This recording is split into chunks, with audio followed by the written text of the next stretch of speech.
Most people trying to astral project never make it very far, not because it's too difficult or because they're incapable, but because they're approaching it from the wrong angle. Astral projection isn't a trick, or something you brute force with imagination. It's more like slipping into a secret current that runs beneath the surface of sleep.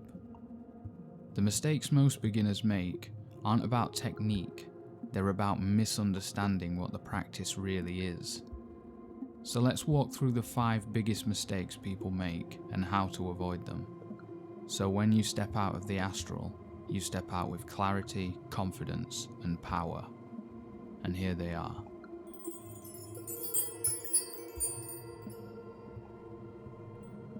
What if the techniques you've been told to use are the very thing holding you back? Climbing the invisible rope, rolling out of your body, imagine yourself swinging or floating away.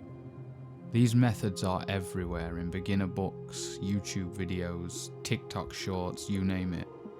And they all have the same problem. They keep your mind busy with activity. They make you focus on imagination, when the real doorway lies in awareness as the body naturally drifts into sleep. Astral projection doesn't happen because you've performed the right trick. It happens because you've stayed awake at the threshold where the body lets go. Think of it like this. Every night you fall asleep, you enter the dream world without effort. The body does the hard work. The trick is not to wrestle with ropes and ladders, but allow the body to fall while the mind stays present. The mistake here is one of over-effort. Beginners think it's about doing something. In reality, it's about undoing. Stillness, surrender, patience. The less you do, the more likely it is to happen.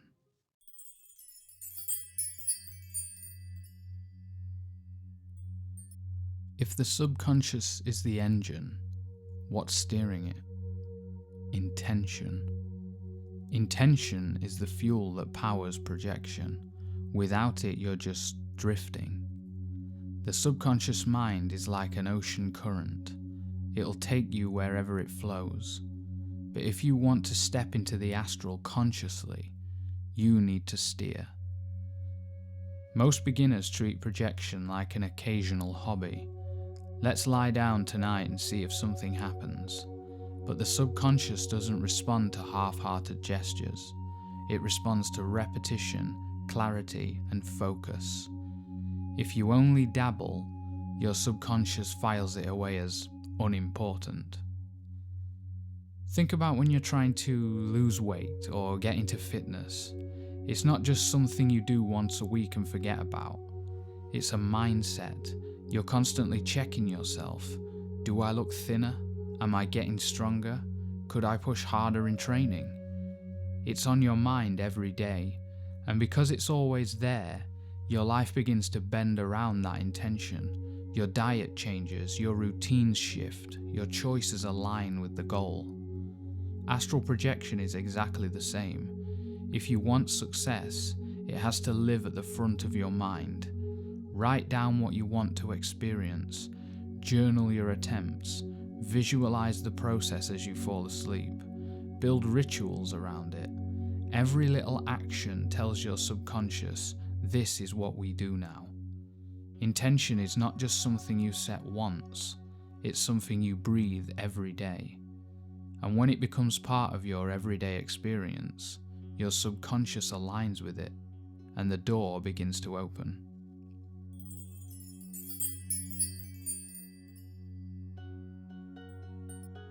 This is the Great Wall. The body starts to vibrate, a roaring sound fills your ears. Maybe you see shapes, lights, or even shadowy figures. Then comes the paralysis, the inability to move. For most beginners, this is where everything stops. They panic, force themselves awake, and scare themselves away. But here's the truth. Your body does this every single night. You just don't notice. Sleep paralysis is not an error. It's a safeguard. It's the body shutting itself down so you don't act out your dreams. The vibrations, the strange sounds, the lights, they are simply the sleep paralysis effects kicking in. You've just never noticed them before, and now you're awake within the process, so it feels alien. But it's completely safe and something you've done literally thousands of times before. Fear magnifies the unknown. If you panic, those shadows become monsters. But if you trust, they dissolve into patterns of light. The astral reflects your state of mind instantly. Learn to stay calm through the storm, and the storm becomes a gateway. This is the number one barrier. But once you pass through fear, projection becomes a natural unfolding rather than a struggle. Easier said than done, I know, but don't beat yourself up if you get scared. Overcoming this takes time and experience.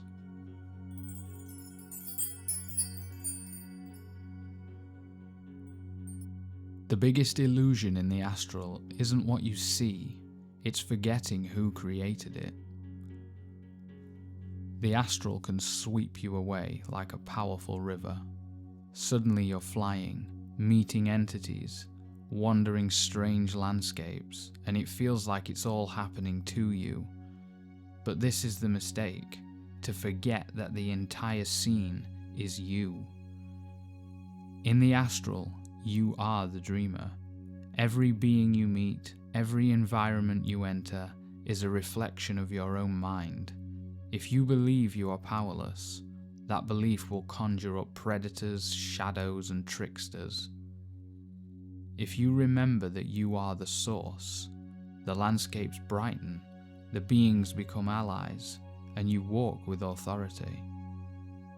Think of lucid dreaming. The moment you realize you're dreaming, you gain the ability to shape it. Astral projection is the same. The only difference is the depth of immersion. Don't get lost in the story, like an actor who forgets they're on stage. Remember, you are the playwright, the director, and the audience all at once. The astral isn't a place you visit, it's a mirror you walk through, and what you see there is only and always yourself.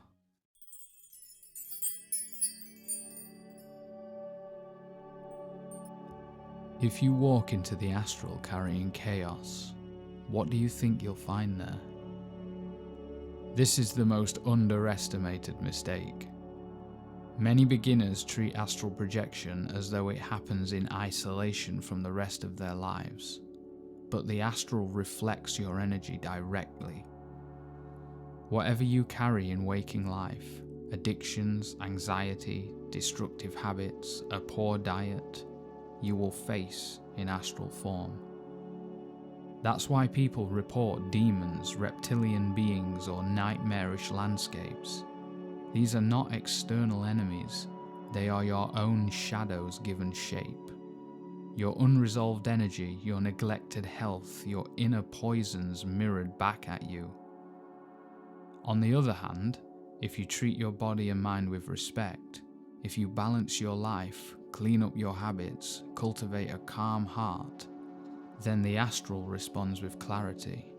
The landscapes are lighter, the beings are wise, the experiences are empowering rather than frightening. Astral projection is not an escape from who you are, it's an encounter with who you are at a deeper level. If you walk in with chaos, you'll meet chaos. If you walk in with clarity, you'll meet yourself as the omnipotent observer, the true being that lies beneath it all.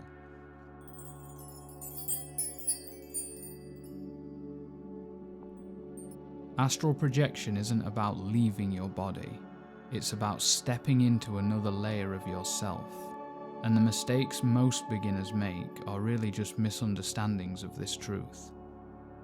Stop chasing techniques, set your intention, dissolve fear, remember you are the source, and live in balance. When you approach projection in this way, the astral is no longer a battlefield of shadows and fear, it becomes what it truly is, a mirror of your infinite nature. Thank you so much for watching. I hope you enjoyed it. If this helped you, please consider giving it a like and subscribing for more. And if you haven't already, check out my other video on how to actually do astral projection. The link is in the description. Until next time.